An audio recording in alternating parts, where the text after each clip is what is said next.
And a good chunk of the Midwest and some of the Mid-Atlantic states. I've been on staff of the Birch Society since 1990. Born and raised in Boston and currently live in Boston with my wife and my 5 children, 2 of them in the back there.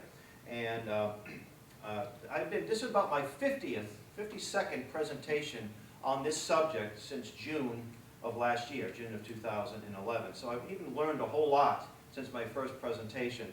And I learn a lot from people that come to the audiences. Different people have different experiences that they share with me, so I'm very grateful for that. I'd like to recommend some reading before I get into my presentation, because that's why you see literature book tables here. One very important book on this subject is called The Shadows of Power. It's an expose on the Council on Foreign Relations. Now, it has nothing to do with Agenda 21 directly, but one of the most powerful organizations in this country. They're the ones that drew it up. They're the ones pushing it. The big foundations that fund Agenda 21 all have interconnecting networks with this. And the book was written by a man who's become a good friend of some of us in the room here, Jim Perloff. He used to be a 60s radical type, and he came full circle after realizing where the money was coming from to fund the groups that he was in sympathy. So it's a very important book, Shadows of Power. Now, the UN is the parent organization of Agenda 21. You can't fight Agenda 21 without understanding where it's coming from. And we have several books on the table. One of them I have is called Changing Commands, dealing with how the UN and the military operate. You know, all the wars we've been in since the Korean War have fought under UN auspices. These 2 Gulf undeclared wars, and so it's important to have this information. Now, I have a book from the other side of the story. This is a synopsis of the Agenda 21 document.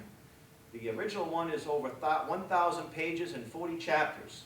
Not many people sit through a 1,000-page document, especially elected officials who vote on this kind of stuff, like NAFTA, like Obamacare. Nobody actually reads the bills, but someone's writing them up. Well, this is a summary, and I got this from Amazon. It's out of print. You can probably get one here at the library. I paid about $3 for it plus postage. I'm going to be quoting from this book. And this book is a blueprint for total government. And you know, I heard Tom DeWee speak back in October of last year, and he made a reference to sustainable medicine. Obamacare is in Agenda 21, and I thought, yep, there it is. They use these terms, these globalistic terms that people think sound good. Reproductive health care for all, and that means forced abortion, you see. So they have different spin on these things. I have a few items here, a little reprint called Agenda 21. This came out of the New American Magazine of February of last year, and our members have been distributing these to elected officials all over the country. A lot of my shoe leathers have been used up as a result of that. I might have visited close to 100 town halls and city halls since May of last year. Distributing these. I gave these out just yesterday in Winchton, Massachusetts, the so-called green community. And I have lots of these little pamphlets that are free. You can make a donation if you like. This deals with Agenda 21, and so this is just a way to get the word out, people who know very little about it. Now, I do want to promote a very wonderful program, a summer camp program called Camp Constitution. It is not an arm of the John Birch Society. It's something that I'm involved in. It's in Ridge, New Hampshire. It's a family camp, so entire families from infants to elderly are welcome. One of this year's instructors will be Dr. Michael Kaufman, who's one of the pioneers exposing Agenda 21. And we've actually published some things. I've got a few on the table. Family Heritage Series, some articles about our Constitution, Declaration of Independence. One of our other guest speakers will be also Jim Perloff, who wrote this book I just mentioned. So we'll have a nice, and the Patriot Pastor, some of you may know Dr. Garrett Lear, who'll be one of the instructors. Well, as I said earlier, I gave this is about my 52nd presentation. I've been as far as Indiana, Ohio, Pennsylvania, Maryland, and there's been several articles, online stories, and some newspaper articles as a result of these presentations. And how I get these presentations, it's usually just our members reaching out to different groups, sometimes establishing our own, like this meeting that we sponsored, and it just snowballs. And the first, we had a medium, I had a guy from the SPLC, Southern Poverty Law Center. And they have an interesting MO. When they come to a meeting like this, They don't make eye contact. They don't give you a business card and say, hi, I'm with the such and such newspaper, or this is my write a blog. They sit in the back. They take notes. They don't talk to anybody. They don't even take any literature. You know, and the minute you finish, they walk out, and then they write a smear piece. And we had something, the Esquire magazine wrote an awful smear piece. And when this happens, though, it demonstrates that they are very concerned about what we're doing, what the freedom movement is accomplishing. And I just got an email from Tom DeWeese, you know, one of his daily weekly emails, and he said these folks are getting really upset. Now they have boot camps. Now the APA is having boot camps on how to diffuse those folks fighting Agenda 21. So we're having a lot of impact. So it's a lot of good news to tell. So let me kind of get into my presentation here. I want to define what they mean by sustainability. And that's the first thing. It sounds like a good word, sustainability. The thrust of Agenda 21 is to transform traditional individual property rights into collective property rights. Agenda 21 is based upon the premise that government planning should replace the Western understanding of private stewardship. And it's not just about property rights, that's just one of the many tentacles. And you see here the Earth Summit, Agenda 21. Now, we in the John Birch Society and our Hope Tea Party groups, and most people who have any kind of area between their ears, wants to see clean air and clean water. We don't want to see all the forests cut down, and we don't want to see dirty air and so forth. We want to see something for our children. I like to go fishing and catch fish, and people like to hunt and like to have something in the forest. We believe the best way to handle the environmental issues is through the free market system. Now, we haven't had a true free market in quite a long time in this country, but that's the best way to handle it. Here's a book that was put out by the RAND Corporation, not exactly what you'd call a conservative think tank, but it was about the environmental destruction in the old Soviet Union. And why did they have environmental destruction to the extent they did? Because they had no concept of private property, something that we have in this country. So, in fact, most countries that have environmental basket cases, like China and Cuba, are nations that are North Korea, total government. So they have no concept of property rights. The Agenda 21 people, who push Agenda 21, believe that private property is where all social injustice begins. And they're not just interested in having clean water and clean air. They want to abolish private property or greatly restrict it. Now, we hear so much of going green.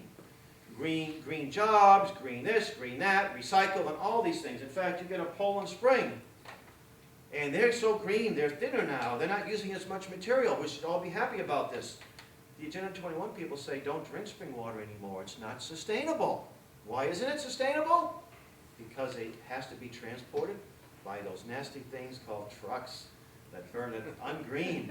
And it's plastic, folks, and that's not green either, you see. So these people should be using their resources to fight Agenda 21, not go along with it, you see. Here's an example of how Agenda 21 in action. Several years ago, Congress, in its infinite stupidity, passed something called the the Security and Energy Independence Law, or something like that. They always use these buzzwords to make it sound, energy independence. Well, that sounds good, right? Just like the Patriot Act. Who would be against patriotism, right? What they did is they banned the incandescent light bulb. That served us well for quite a long time, right? And they replaced it with this CFB, or the compact fluorescent bulb. By the way, most of them are made in communist China, with a few exceptions. And General Electric had no trouble going along because they're making more money and they're setting up shop in China. Now, I understand that there's one company that's still allowed after the ban, the complete 2014, that's when they will no longer be able to get these incandescent bulbs. I think the 100-watt light bulbs are already out of band, and now it's 75-watt. Yeah. Did you ever think that they would ban light bulbs? You see? And mercury is worse for us. You better believe it. There's mercury in there. Now, there's mercury in a lot of things, but they're not forced on us. We have choice. If I can save money and buy this thing on the right, I might buy it, but I'm not going to put it in my daughter's bedroom, because if it breaks, I have to call a hazmat team, or I'm supposed to call a hazmat team. I'm going to call a hazmat team and spend $2,000 to $3,000 to clean up a light bulb? I'm sorry, I don't know if I can do that. So, bad science is bad law. Agenda 21, one of the foundations is global warming. Right? There is no man-made global warming. I met a gentleman, I have a friend up in Maine, he has his ancestor document from the late 1600s, farmers, diaries, that they were putting their crops in by the end of March in northern Maine, central Maine, and they were snowed in by September. Right? Weather patterns change, they fluctuate.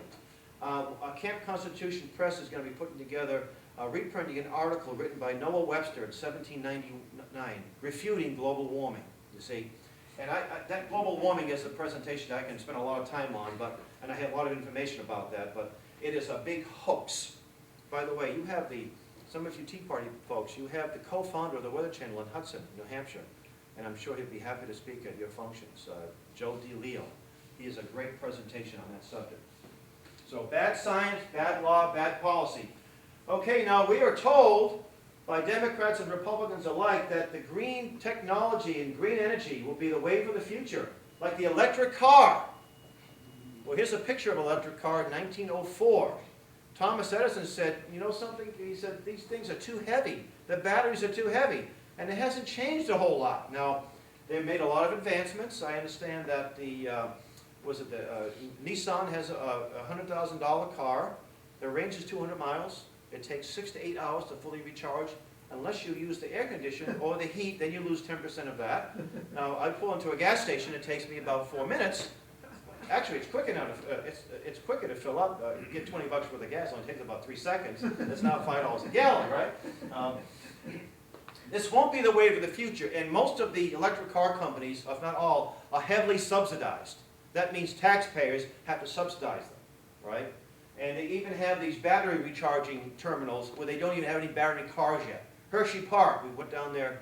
I was down in Virginia speaking at some Tea Party group, and we stopped on the way home, and I thought, look, there's not one battery car being charged here, but Hershey feels very politically correct when they do these things.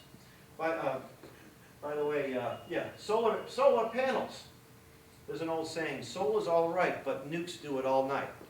Now, if you want to get off the grid, I would highly recommend it, if you can. Some of you people live in rural or suburban areas where you might be able to do that. In Boston, it might be a little more challenging to do that, or in Manchester and compact areas. But these, we know, are not very efficient, like 25% of efficiency. Why? Because the sun does go down every so often. And there's one fellow who said it must be the Tea Party behind that scandal, And they take up lots and lots of room to generate electricity. And they're expensive. And they're very expensive. You could put one on the side of your house that might be about $100,000, and it won't get you totally off the grid in most cases, and because it's not reliable. You still have to get energy from the old-fashioned way, right? If you can afford $100,000, more power to you. You've got to clean these babies all the time, and the man who wrote Access to Energy, Dr. Peter Beckman, would joke about it. He said, yes, you might have to break your neck and fall off your ladder for a lousy 3.5 kWs. You see, it may not be worth it. Now, wind power. Wind power is another technology of the past. It's nothing new. It's been around a long time. And here's a picture from our magazine. This is your monster windmill or wind turbine. They cost anywhere between $1.5 million to $3 million a piece. They are efficient about 15 to 20% of the time. There are times when you got to shut them off when the electricity demand goes down. They break, they catch on fire, and they're awfully hard to fight because most small towns don't have hook and ladder that go 50 stories, maybe a helicopter. They do fall off on occasions, the blades. And in fact, there's a man I met recently in Michigan who used to be an advisor to some of these companies. He's just become a John Birch Society member, and he said that there's so many there's thousands of abandoned windmills in Hawaii. They set them up, they get the federal taxpayers' money, they get the state money, and they're working for 6 months, and they just abandon them, you see. I've seen these wind farms in Indiana. In Indiana, you get the ethanol, which is totally inefficient. It's probably harmful for your car. and it's using corn derivative to generate electricity or generate power for your car. The farmers are actually cutting down some of their forests. Well, most farmers will have a tree line, which makes sense for erosion and for shade and for wind and other purposes. But they can get 10 extra rows in, so they're cutting down these nice trees, which is not a good thing, right? We're told, and to grow the ethanol, and then and so many miles away or so many yards away, there's wind, and it's not just like one or two. You have to have them going for miles. Now, here's an interesting statistic. New York City has 365 square miles. That's the 5 boroughs, for about 9 million people. To generate enough electricity for that city, you'd need 50,000 50-story windmills. But you'd still have to have backup generators that either burn oil or coal, oil or gas. So they're not very reliable, they're not feasible, they're not the wave of the future, they're the wave of the past. Now, a good friend of mine has a son who actually, he manages a company that makes the smaller ones for private consumption. No subsidization. And he said they're about 30 to 40 kilowatts, $30,000 a piece.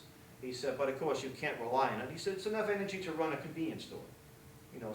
Save some money, and maybe after 15 years you kind of pays for itself. He said that most of the companies that buy these things don't care if they work. They just want to tell everybody they're going green. So my friend said to his son, why don't you just have some fake ones that look real? He said, we're thinking of doing that. You just have a windmill that looks like, wow, they're green. This is how people are so just conditioned. And by the way, New England was about 80 to 90% deforested 100 years ago. Why are the trees back? Because they were ordered back, there was a law? Because our people, our grandparents and great-grandparents weren't going green. They weren't enamored by this. They used the technology that was available, and they used fossil fuels like oil and coal, dense fuels instead of wood, and they use steel and they use metal, so you don't need as much wood to make furniture, and that's why. And they invented farming techniques that don't require lots of acreage to grow food. So the trees grew back thanks to fossil fuel. So you can say coal is green in that regard. You see, people just don't think these things through. And they tell us that people living in third world countries don't use as much energy. Well, of course not. They don't have it. How can they use it? Haiti is deforested. Why is it deforested? Because people burn whatever they can burn to cook their food. They're burning dung for fuel. That's what they want us to be doing, folks. But they're deforested. We don't have to burn dung for fuel, do we? And we have a nice, I'll take any questions towards the end if that's okay, yeah.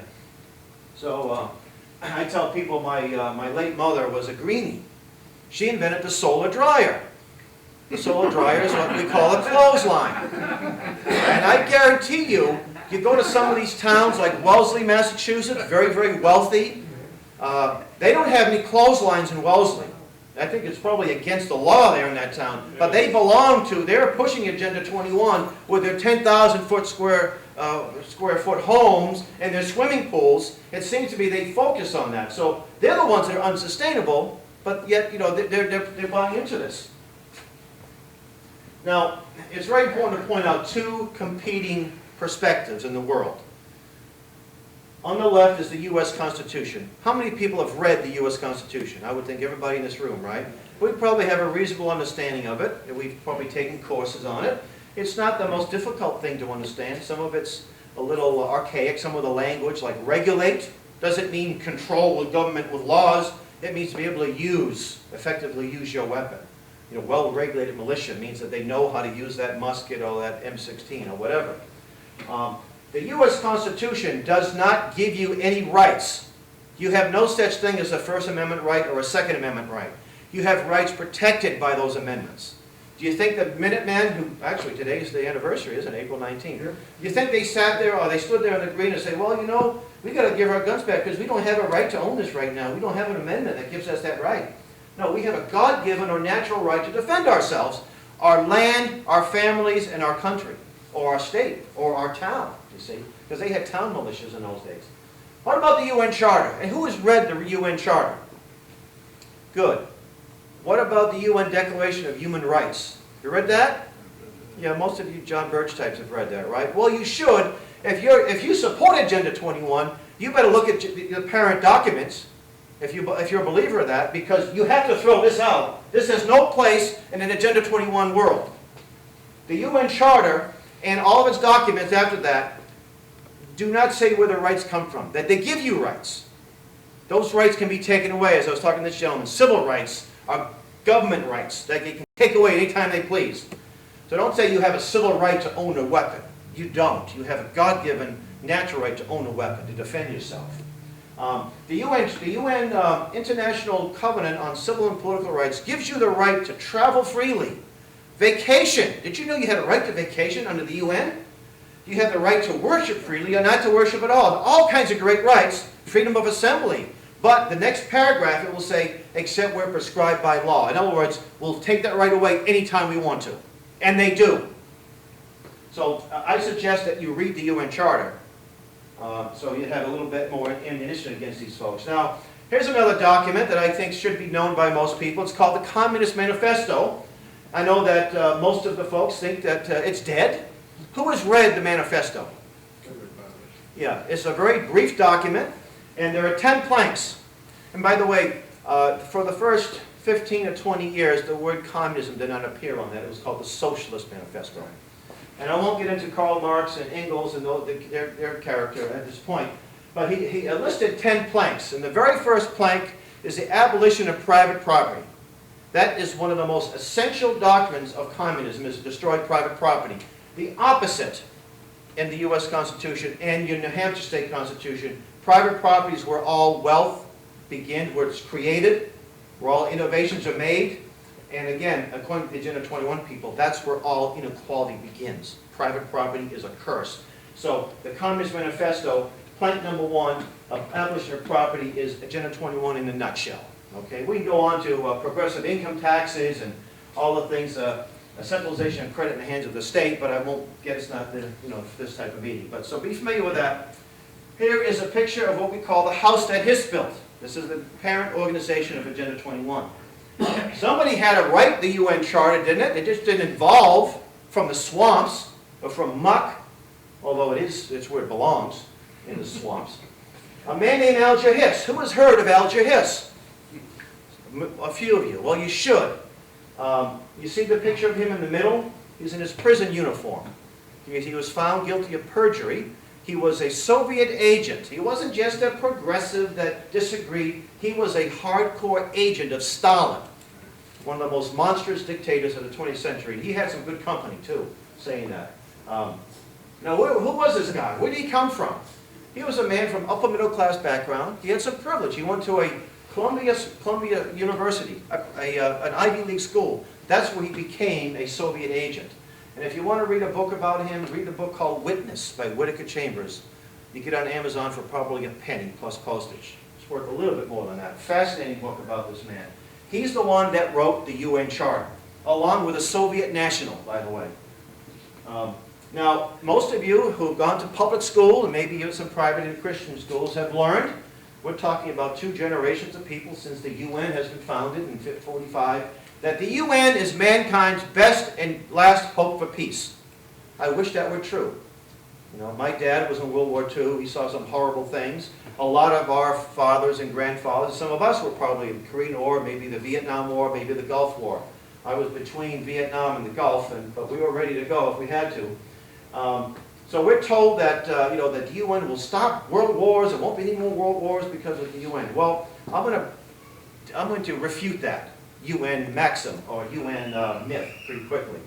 Here is a picture that came from our New American magazine, 1995. It shows 2 white soldiers. Notice the pigmentation. They're white. And they're holding a black national, a civilian, over a fight. This was in Somalia. This happened, I think, a year before this article came out. By the way, the Village Voice from New York City, not exactly a far-right rag, is the one that broke the story on this. And it showed the atrocities that were committed by the peacekeepers in the UN. This man, by the way, died, and I can imagine why. And you notice the fun they're seeming to have? They have smiles on their faces. Hey, we're getting paid for this, too. Wow, this is fun. I served in the U.S. Army, some of you in the military, no doubt. One of the first things we learned at Fort Dix, basic training, is you never obeyed a legal order. This is illegal. The Nazi war criminals weren't treated this way. They were given 3 square meals and a warm place for their cells, what have you. These guys didn't get the memo, obviously. You never engage in this type of activity, ever. If you're a U.S. soldier, you're supposed to disobey an unlawful order like this. This happens. I could spend hours just reviewing these. How about Gatanga in the early 60s? The great peacekeepers went in to a province of what used to be the Belgian Congo, a peace-loving province where they had blacks, Muslims, and Jews. You had it wasn't exactly a booming economy like we have, but it was relative prosperity. A leader by the name of Mose Shombe seceded from chaos when a puppet by the name of Patrice Lumumba took over that country. He was trained in Moscow.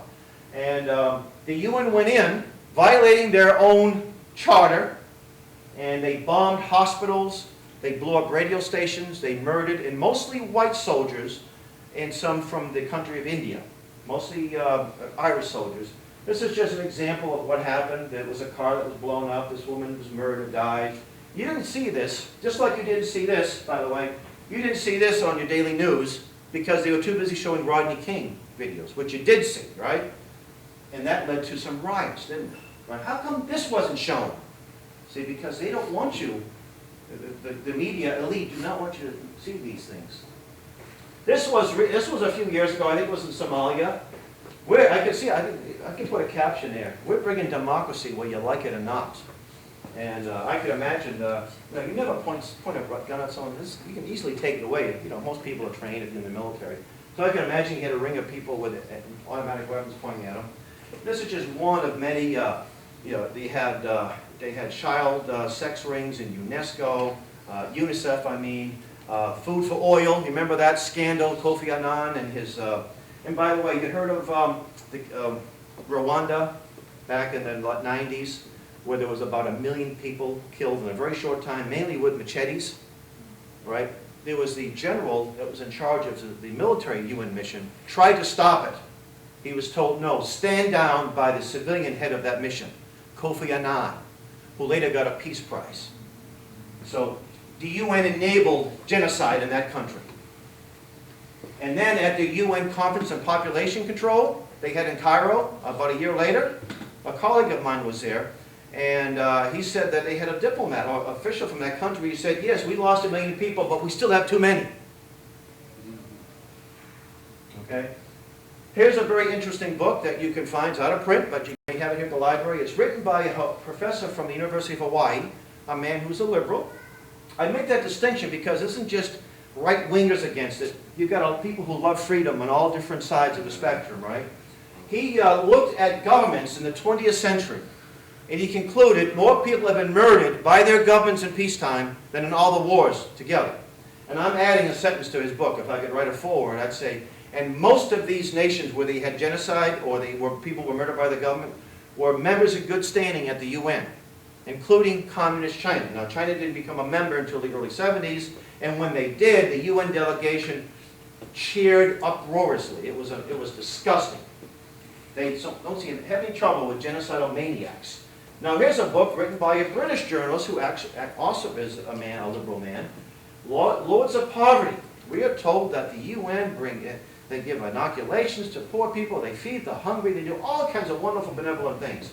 They get credit for a lot of things. And I tell people, Al Capone had soup kitchens in Chicago during the Depression, but no one's going to say he was a kind of a nice guy.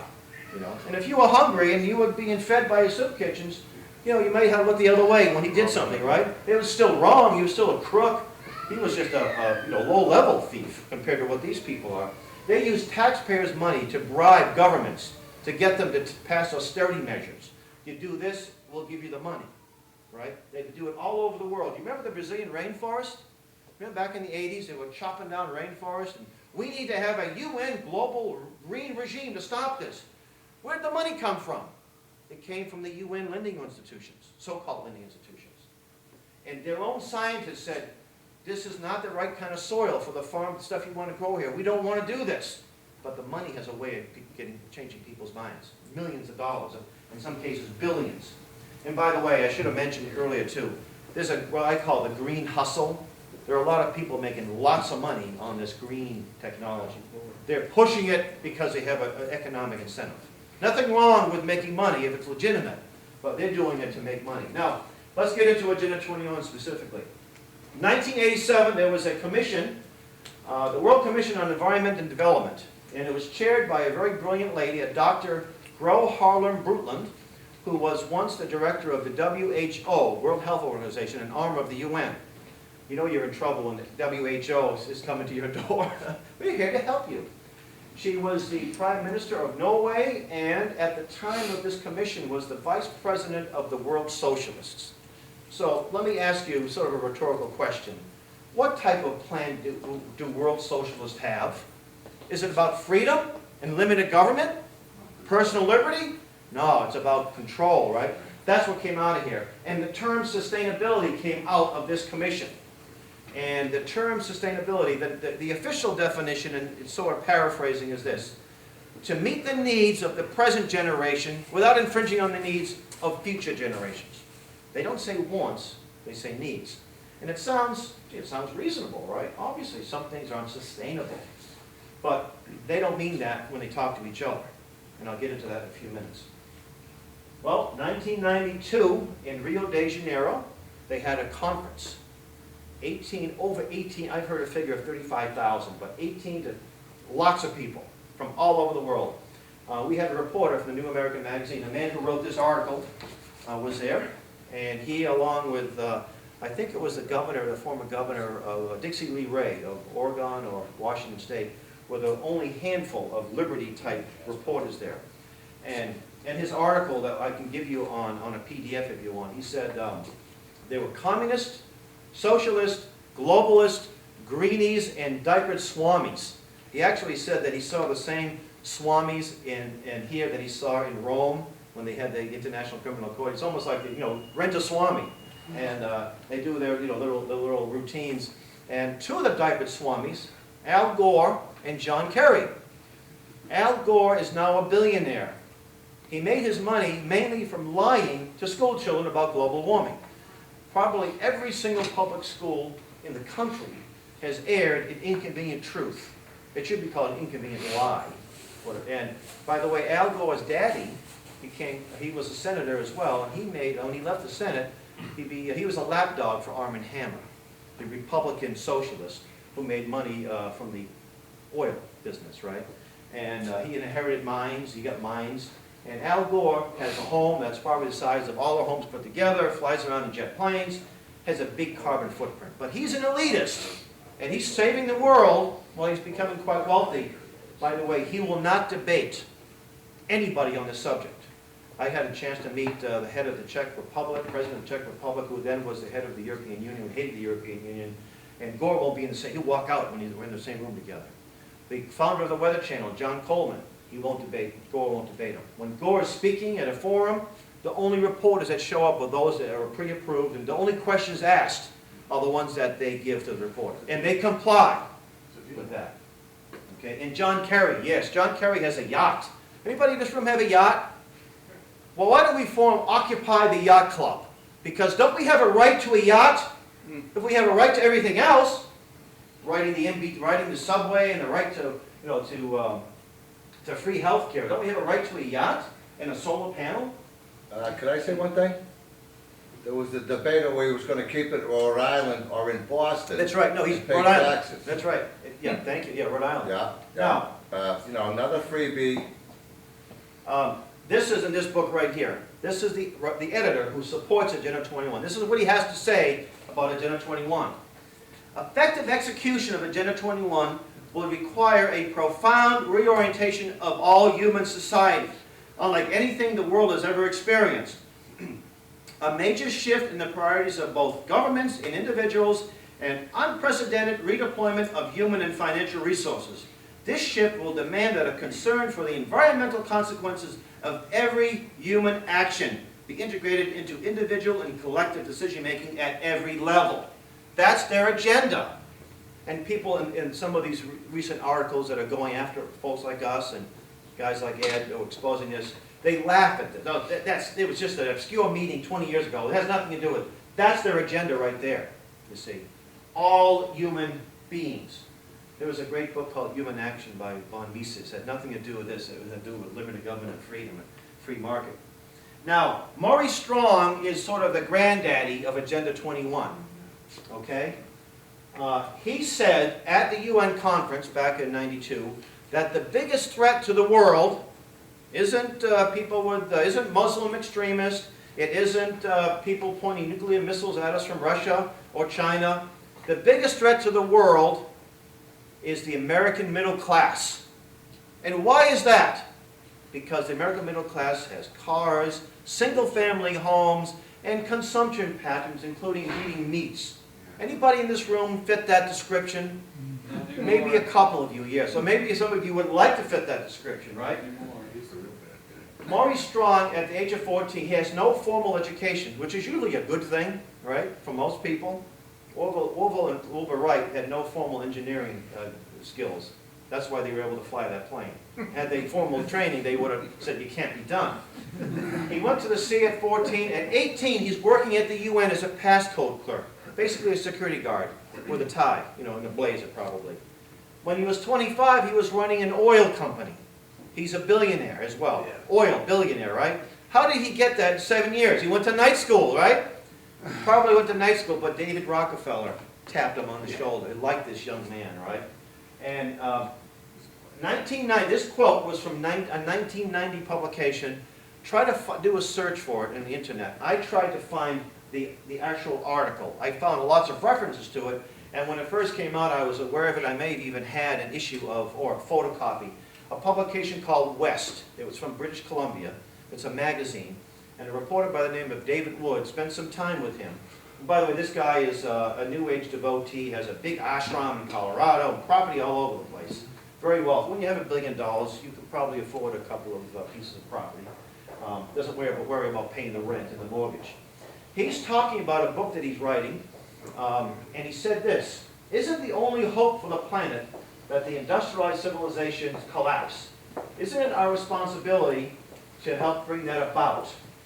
Now here's this young reporter that was flabbergasted because he said, this guy can do it. He was also head of the World Economic Forum. And he wanted to say, oh, but I shouldn't be saying these things. Well, haven't we seen that happen? Not overnight. I just heard in Manchester another company's closing, a printing company, 150 jobs. When was the last time you heard of a printing company opening and creating 250 jobs, right? When I do see a factory anywhere in my travels, I wow, what's that doing opening? Somebody's coming out of the chimney of that factory, other than dead leaves, or I see growth, trees coming out of some of these chimney tops because they've been closed for a long time, right? So this man says that you are the biggest threat, and he's the granddaddy of Agenda 21. You still want this thing in your town? Another Agenda 21 hero was at this conference in '92. He's since deceased. A World War II hero, to his credit, and a man who had some innovations in the submarine technology. Well, the bottom, he's addressing these people at the Rio conference, and he said the bottom paragraph here: an American-born child environmentally is too expensive to maintain to his or her adulthood in a world economy. By the way, the term world economy means socialist economy, when you see that term. Okay? American women must be subjected to some manner of regulation beyond licensing and mandatory abortion. How many of you ladies are okay with mandatory abortion? How about you daddies? Want to be licensed? You want this guy to, well, he can't, but people that think like him to license you? He got a standing ovation when he said this. 7 months prior to that, this quote on the top, you can actually find that on the internet. UNESCO Courier. UNESCO stands for United Nations Environment, Science, Cultural Organization. You see, they don't want to just bring freedom to the world, peace to the world. They want to control the environment, they want to control the science, take over the culture. They want everything. And if you look at the UN meditation room at the UN headquarters, maintained by the Lucius Trust, it used to be called the Lucifer Trust, but Lucifer gets bad rap, gets bad press. A lot of people don't feel uncomfortable with that. So they changed it to the Lucius Trust. That's the UN for you, okay? This is the mindset of the people that gave us Agenda 21. And if you're a reporter from a liberal newspaper, quote that. And I'd like to know what you think of that. If you agree with that, let us know. Now, after this conference, there was a number of things at this Agenda 21 conference, this real conference. The Biodiversity Treaty, which I'll get into a little bit. There was a global warming agreement, protocol, which became law. Thankfully, we never passed the Kyoto Treaty, so we weren't subjected to these ridiculous things. And by the way, the United States has reduced its overall energy consumption by about 1.5% over the last 10 or so years, maybe give or take a few. That sounds, oh good, we're making progress. But it is interesting that China, Brazil, and India, about 150% over the last 10 years. And most of it's coal and oil. Isn't that interesting, right? So we can shut off all the lights, all the cars, all the factories that's left, and it wouldn't have much of an impact, even if there were global warming, you see. Well, Daddy Bush, New World Order Bush, he's the one that signed Agenda 21 as soft law. This wasn't something that was passed by Congress. This wasn't something, but every branch of the federal government is pushing Agenda 21. Okay? The conservative, Republican. So don't try to get caught up in this Republican-Democrat stuff, because it was a Republican that gave it to us. A year later, old Slick Willie gets elected, and he gives us the Presidential Office of Sustainability. He gives the American Planning Association $1 million to write planning for the whole country, and they do. Give me $1 million, I might write a plan, but it won't be a little different than what they have, right? They say no restrictions, no easements, let it all be done locally. He had one of his advisors, by the way, all but one were government employees. Can you know who the one advisor that was part of the private sector? It was Ken Lay of Enron. And you remember the scandal, oh, there's the conservatives, all crooks and criminals and thieves, yeah? He was a greenie. Big money in green, okay? But you didn't hear that. Just like Mr. Pickens, T. Boone Pickens. He's another big oil greenie, okay? Loves the idea of Agenda 21. I don't have George H.W. Bush here, but he was also a disciple of Agenda 21. And Obama, very much so, of course. In fact, last summer, he passed the Rural Councils Act, Presidential Rural Councils, executive order, setting up Agenda 21 in the rural communities. In other words, they want to get people off what's left of the farms, get them into and I'll show you what I mean by that in a few minutes. And by the way, again, Agenda 21 is not law. It's just, here are the guidelines. And then the laws will be passed by going by these guidelines. So when people say, I don't see the word Agenda 21 anywhere, you probably won't see it. You'll go to the ICLEI website, you're not going to see the word. It used to be up there, they took it down. Okay? Now, here's one of Clinton's advisors, and he's a big advocate of this Agenda 21. He lives in the northwest part of the country, I think Oregon. J. Gary Lawrence. He's speaking to a group in England in 1996. And he's saying this: participating in a UN-advocated planning process would very likely bring out many of the conspiracy-fixated groups. By the way, it took a long time to get people's attention. Because when we were talking about this when it first came out, they were saying, boy, we thought you guys were off the wall. Now you're proving it. You got to be kidding. No way this is going to happen, right? This segment of our society who fear a one-world government and a UN invasion of the United States through which our individual freedom would be stripped away would actively work to defeat any elected official who joined the conspiracy. That's his own word, right?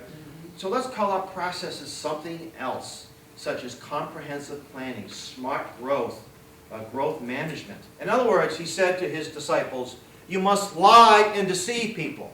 If you tell them the truth, they won't accept it, right? That's what they've been doing ever since, okay? Here, out of Agenda 21 came this map, this biodiversity map. We got this through Dr. Michael Kaufman, who will be at our camp speaking on the subject. And he, along with a handful of people, stopped the biodiversity treaty, right, back in the mid-90s, because they had this map to show them, and I'll explain it if you haven't seen it already. But even though the treaty was defeated, it's being implemented right now, and in New Hampshire, all over the country. The red are what they call the off-limits to humans, okay, unless you're probably a disciple of Maurice Strong. The yellow are highly regulated buffer zones. There might be a little bit of human activity, but not a whole lot, and you can't really see the black. When you blew up the map, the resolution declined. But the black would be the densely populated areas. We refer to them as Stackham and Packham communities. And some of the literature we have has a map. You can go on the internet and find that all over the place. And again, it was defeated, but you see the heritage zones, you see the international, say the World Heritage Sites, the UN sets these things up. Federal, national corridors, we see all over the country. We see land trusts, some land trusts, not all, but a lot of them are working to gobble up land. I was in Winchendon, Massachusetts, and there was a map. In fact, my son caught it before I did. I'm training my son to take in my footsteps. They had a little, the definitions, and it said vernal pools, potential vernal pools. The vernal pools, once they're defined as vernal pools, that means you can't do much with that land anymore. But that's okay, a land trust will take it over, or we'll get a conservation easement, which you can sell to the federal government, you see. And we have little buffer zones and corridors, and one nice, it would be like this. Now, the 21 means 100 years. It's not going to be done in one election cycle, but it's a process, okay? And they've made a lot of inroads. What is normal use? That's a good question. They can define it any way they want to. What is normal use? What's a normal use of a farm? You can raise your crops, That light yellow. Top of the right column there, normal use. That light yellow. Right below. Oh, yeah, well, you don't see much here, do you? What normal use, Lake yeah. Michigan. Lake Michigan, yeah. Yeah, you don't see much of that, do you? And do you see Maine? I was just up in Maine last week. That area, that northwest tip, what they call the Crown of Maine, that northwest tip is private timberland. It's the largest tract probably of private land. And they're talking about some of it to be a federal park. You've got Baxter State Park, and you've got they have proposed federal park. They got a proposed federal park in the Blackstone River Valley of Rhode Island, Massachusetts. And these big nature conservancies and groups like that work to implement Agenda 21. By the way, the head of the Nature Conservancy, Mark Turcek, I think, Tursek, he happens to be a member of the Council on Foreign Relations, and guess what banking community he's from? Goldman. How did you know? Did you see my slideshow? Yes. Now, if I was one of these facilitators, and I was promoting Agenda 21 in your community, and after a couple of days of my instruction, I would say, okay, ladies and gentlemen, I want to show you the picture on the left, and I say, what's wrong with that picture? And you've been Agenda 21-ized, and you bought into this after spending many years in public education. You'd say, well, Hal, it's obvious. Single-family homes, bad, unsustainable. Driveways, that means you have cars. That means you have affluence, bad. Backyards, which means you probably have barbecues, which means you have lawnmowers that are bad, right? Did you say guns? Garden. Oh, a garden. Well, we like gardens as long as they use certain seeds, that... They want you to use their garden. Yeah, use their garden, that's right, yeah. I don't see any windmills there, right? That's not good. And it also means middle-class wealth. So how do you solve it? The picture on the right, the stack 'em and pack 'em communities. Small units, densely populated, no cars, no backyards. Don't go to yard sales and buy stuff, get no place to put it. Now, if the private sector, a lot of people who like living there, that's fine. This is subsidized stuff, okay? Is it happening here in New Hampshire? No. We're all freedom advocates here. That won't happen. Well, someone wasn't watching the store, folks. I was in Nashua. Now I get to Nashua. Most of us get to Nashua regularly, right? No big deal. We had a presentation back in October at the library with a little bit more, not a group like this. We had a couple of state officials, elected officials there, and no media coverage that particular day.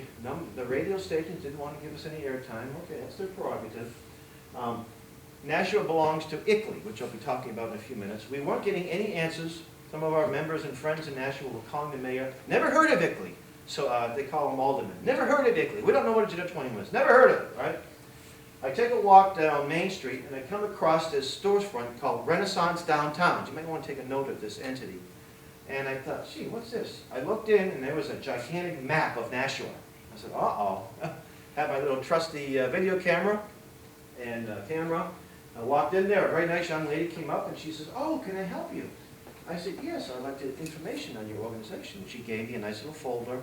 I opened it up, and it's smart growth, all this kind of comprehensive planning. And I took pictures. I said, okay, take some pictures. And I found this. It's a little glare, but they had an easel. It says, what is smart growth? The word Agenda 21 does not appear on their website or any of the literature they gave me, but they are promoting it. I said, have you heard of Agenda 21? She says, no. Well, we're having a presentation. Here's a flyer about the meeting we're having. For some reason, no one showed up from their group. I don't know why. But when I gave the presentation, one of the ladies in the audience said, some of you may know her, Kathy Peterson. She said they come to our committee meetings or our council meetings and they say, no more single-family homes in Nashua. We get too many as it is. I asked this young lady, where's the money coming from? She said federal and state and some from the city. And they have a nice development right on the river, a nice stack 'em and pack 'em community. And they've built one in Bristol, Connecticut. They've got some on Long Island. Okay, so now something you need to learn about too.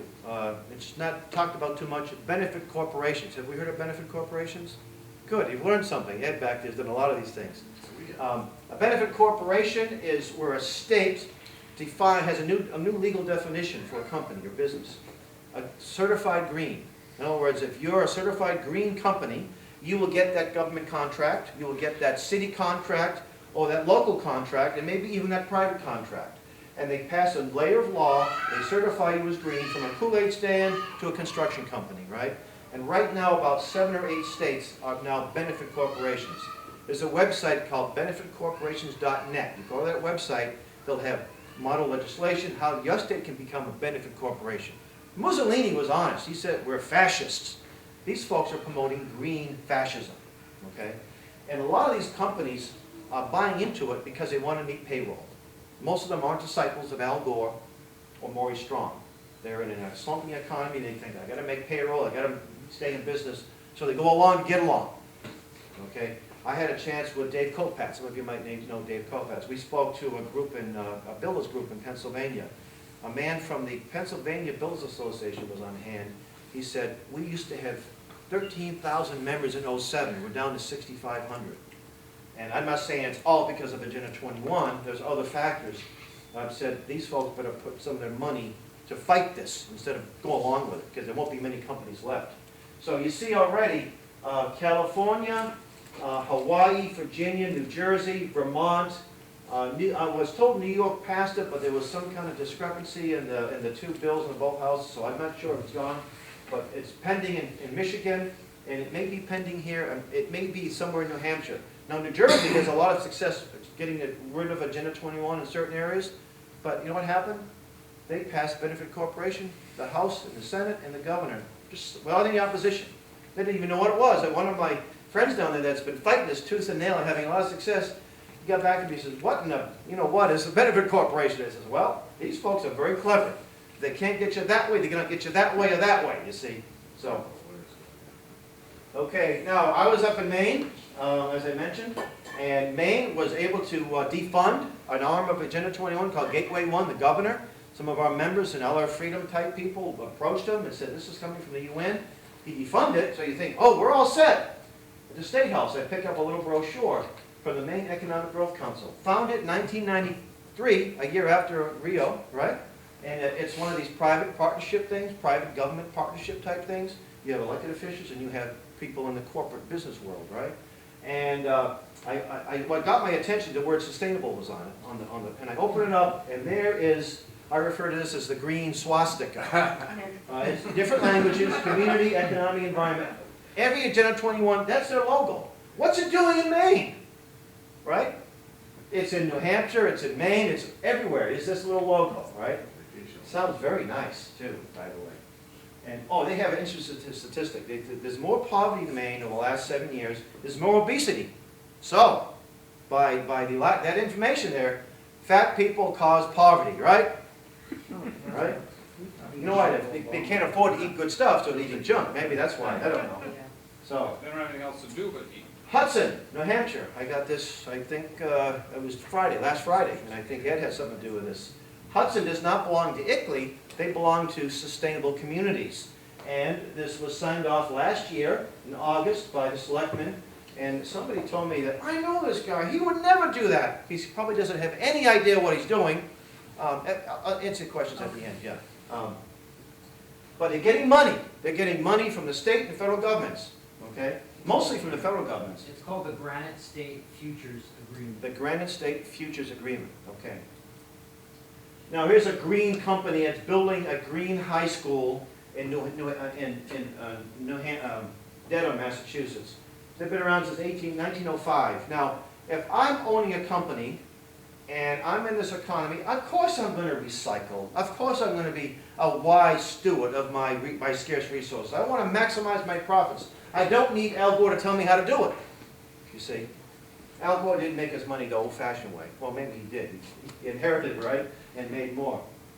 Now let's get into ICLEI, the International Council for Local Environmental Initiative, Local Governments for Sustainability. They were founded 2 years before Rio, and they probably wrote most of the Agenda 21 along with an entity called the International Union for the Conservation of Nature, which is sort of a background organization, has a ton of influence, right? Dr. Kaufman has done a lot of exposure of that particular entity. Now, they have about 12,000 members. Now, I say members, not individuals, but cities, towns, and counties. They do have some non-government type groups. The State Department funds ICLEI, right? And HUD funds ICLEI.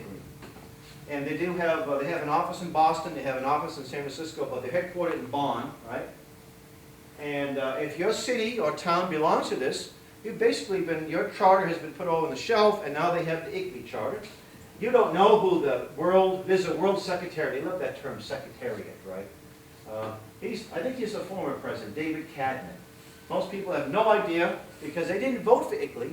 ICLEI just shows up because a selectman or maybe a town manager fills an application and sends them a check. Here is the Burgermeister. If your town, here's the Burgermeister of Nashua, right? Conrad Otto Zimmerman. We thought we got rid of these guys in '45, but they're back now. Not to worry about U-boats. They're now here in your cities. Okay. And I think it's important to point out too, back in the 90s, a lot of folks were worried about a UN occupational troops, blue guys with blue helmets and, taking over the towns. We don't need to have UN troops come in, folks. We brought them in. Our friends brought them in. Our neighbors, our family members. Maybe the woman who babysat you when she was a teenager, who's now a select person, a select woman. They're the ones that brought in Agenda 20. They brought the UN in, okay? So we don't need to worry about the scary scenarios. They're here, and they're brought in by these folks, our own neighbors and friends, even those in our churches, if we attend churches. They're the ones that brought in Agenda 21. Here's the leadership, people from all over the world. Nobody's ever heard of these folks, unless you're an Agenda 21 supporter, then you've heard of them. Okay? Now, why is ICLEI a problem? ICLEI is not an NGO. Some people call it an NGO, and it doesn't quite meet that description. Non-government organization. An NGO is certified by the UN, and they have to promote the values enshrined in the UN Charter. You see, so there are a lot of private organizations that belong that are called NGOs. Now, it's a generic term as well, but there's a definition, and it's a UN, something that's been approved by the UN. But if a town or a city or a county belong, that's not a non-government, that's a government organization. So to me, it's a government-to-government international organization that violates the U.S. Constitution in at least two places. Article 1, Section 10 says that states cannot confederate. That means New Hampshire can't join the European Union or the Asian Economic Conference. And if they can't do it, there's subdivisions. States and counties and towns can't do it either. But they did in many cases. And by the way, if your town doesn't have to belong to ICLEI to promote ICLEI's views, if it's a member of this Granite State that you just mentioned, Sustainable New Hampshire, they use the ICLEI software and the ICLEI guidelines and the suggestions and proposals and resolutions and regulations. Also, Article 4, Section 4, it says that all states are guaranteed a what kind of government? Not a democracy, but a republic, right? You can't have a Republican form of government and ICLEI running your town at the same time. When I say running, it isn't that they have any legal right to run your town. The people in the town just sort of let them, we're going to adopt your proposals and run with them, you see. Here are various towns and cities around every state in the Union. And I think someone mentioned Epping. I thought there was only 4 in New Hampshire. Nashua, Wolfboro, Portsmouth, Keene, and someone mentioned Epping. So maybe there's one have left, but maybe there's a couple more that we don't know about. They don't always, when towns leave ICLEI, they're not so fast to take them off their website, But when a new one comes up, it goes right up there. So the numbers may be a little confusing at times. I was in Michigan, and there's a handful of Michigan. Yeah, we'll add another one here. Connecticut, Green Schools. Massachusetts had 38. We're down to, I think, 34 now. I just heard Waltham left, and I'm glad to hear that. Massachusetts has something that's even worse. They have green communities. Massachusetts, the Great and General Court passed this thing about 3 years ago. So, and they encourage you to join ICLEI. It looks better on your resume. And you don't have to, but it looks better. So they got about 86 members of ICLEI. And they just added 12 at the end of December. And they have full-time paid staff people that go around to the town selectmen to push this. And when they do, they, let me get into this here. This is one of the toolkits if you belong to ICLEI or you're promoting sustainable development to the schools. Education is a key element of this. They promote this in all the schools from kindergarten to high school or college level. And they tell us that their little toolkit that more highly educated people who have higher incomes consume more resources than poorly educated people. That must have taken him years of millions of dollars of study to find that one out, right? Who tend to have low incomes. In this case, more education increases the threat to sustainability. So stay dumb. We're going to dumb you down as much as we can. Interesting. This is the head of the Department of Education. He says that sustainability is a key element. This is 2010. By the way, as an aside, Ron Paul, he was a congressman the first time around in the late 1970s. The Department of Education was passed during the Carter administration, became a cabinet level. Well, shortly thereafter, Ron Paul tried to change the name from the Department of Education to the Department of Public Education. What's the acronym? DOPE. It didn't pass, but that's their goal. Well, Ron Paul knew back in the 70s what the goal was. When Dedham joined ICLEI and green communities, they get a nice big fat check from your money, well in this case, taxpayers of Massachusetts. It's only about $15 to $18 million from the taxpayers of Massachusetts so far in the last couple of years. But when you join it, there's not strings attached, it's chains attached. There's all kinds of things, and I'll go into a few of those a little later. So I've been visiting all these places. By the way, Dedham, it's a nice area, but they have some litter and some filth in certain places. This was the oldest canal in the country, Mother Brook. And I took some pictures. This place was filthy. Now, you think all these greenies that love Agenda 21, this place should be spotless. It should be spotlessly clean, but it's not. And this was like this. It got worse. We went out, the John Birch Society, the evil right-wingers that want to destroy forests and trees and birds. We had a little free market cleanup, and we made this place spotless. My family and a few other families went out. Okay, so I know that means I got to speed it up. Come on, Hal, hurry it up. So here's Newburyport, Greenfield, Marshfield, Massachusetts. The town, I had a run-in with the town manager here. What an arrogant person this guy was. This is, they're dealing with greenhouse gases. So when they join ICLEI, they'll commit to have idling ordinances passed. That means you can't idle your car. They'll get money for windmills. They get money for solar panels. They'll do energy audits of all the people living in. If you have any questions, I'll go to the end, okay? Yeah. Energy audits. That means they come into your home, they know exactly what you have, they know your carbon footprint, maybe a smart meter, and I don't have time to get into smart meters, but I have a 1-minute video clip, which I won't show now. Obama is standing behind some solar panels, pushing smart meters. That's all I need to know is that they're bad, okay? A friend of mine, a chap leader up in Birch Society in Maine, they were putting the smart meter in without her approval. She said, get that out now, and they did, they left. And she has to pay a little bit more, but it's worth it. Kingston, Massachusetts, they not only do they belong, they're a green community, but they want you to formally join the Nature Conservancy, a private NGO. They don't have applications for the Tea Party groups or the John Birch Society, although, see, these town halls, don't they belong to us too?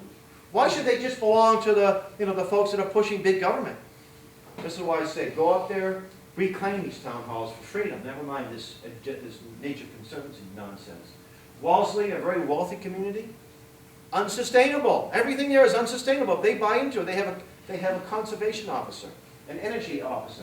And Dedham, I won't have the time to go into what's going on in Dedham, but there was a novel that came out in Christian circles called This Present Darkness, where a new police chief comes into town, and the bank president, and the new editor of the newspaper, and it's just a miserable place.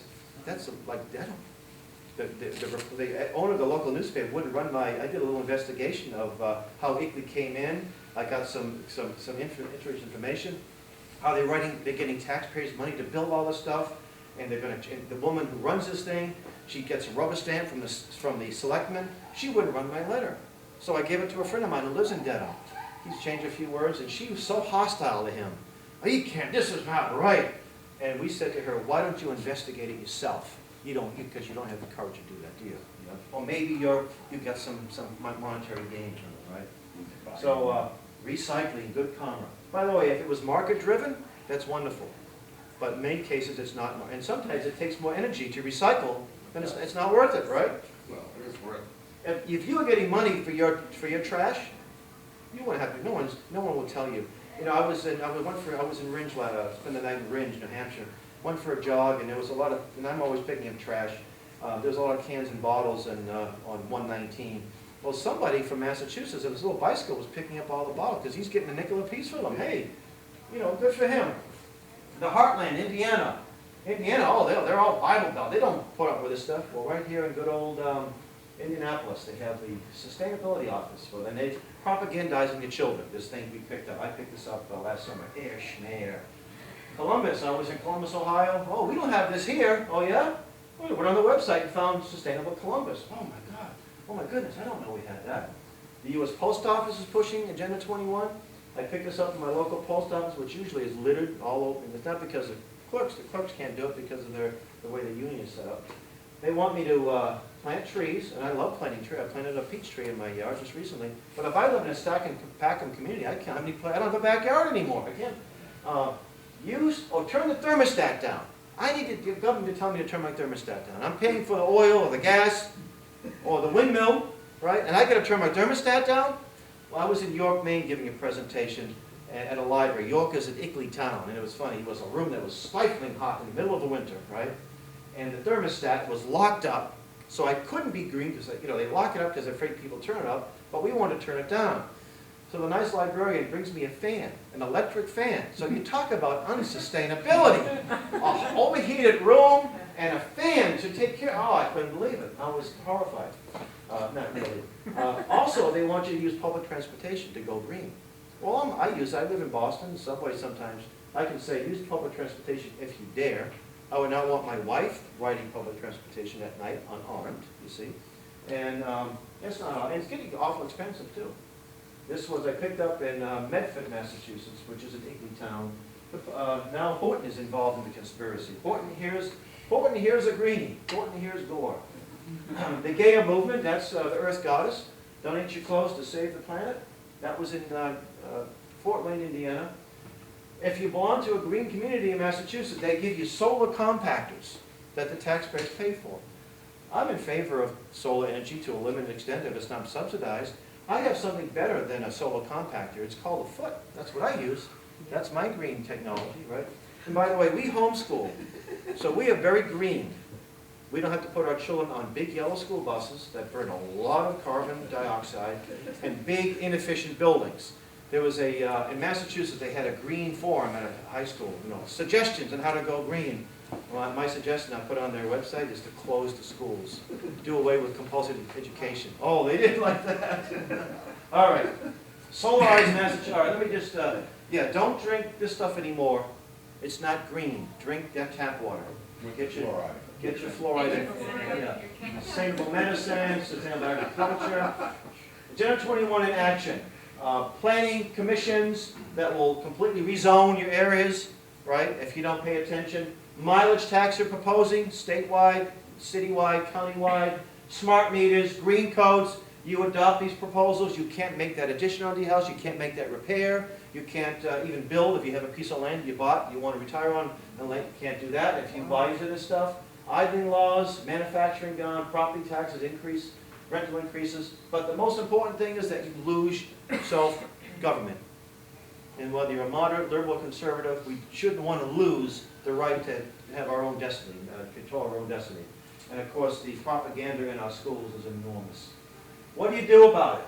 Well, it's not just about knowing about it, but it's taking action. Numerous towns have left Ickley since last fall, since last June. Over 50, and I can't name them all. Every day we hear about new towns either getting out or proposals to get out. Smart meters decision in Maine last summer. A couple said, we don't want a smart meter. They hired a lawyer. They won their case. Now that people they can refuse and they're gone. There's numerous resolutions. I'm sorry, there's Only in numerous, Maine? huh? Is that only in Maine or is that everywhere? Well, it was in Maine, but you know, legal precedent, so I would say if You you got a case to fight it, Yeah. fight it if you can. Okay. You should.